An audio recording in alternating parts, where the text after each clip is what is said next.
hari lahiran. Bagi umat hidup baru, persembahan kepada desa yang berdoa saja merupakan rasa suci bakti kita terhadap hari lahiran, yaitu amanah. Dan kedua korban yaitu karang dengan gebokan dua, gebokan jajan, gebokan bunga, dan tentunya malam hari ini kita timbang saksikan bersama.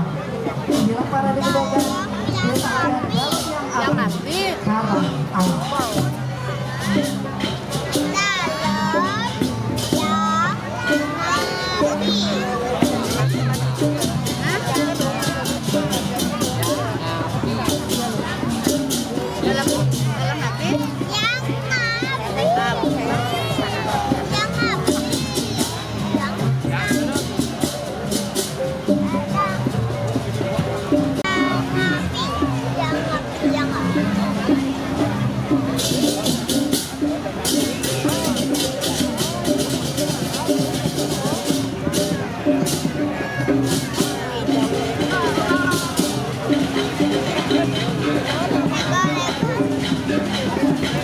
Hadirin yang berbahagia, kita berikan tepuk tangan dan seluruh penonton.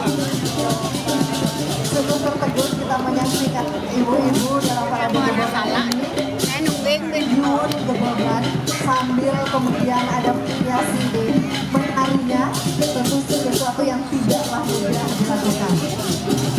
Ini juga menandakan bagaimana peran aktif ibu-ibu yang sangat kita cintai dan banggakan dalam segala aktivitas, dalam segala profesi yang bisa dilakukan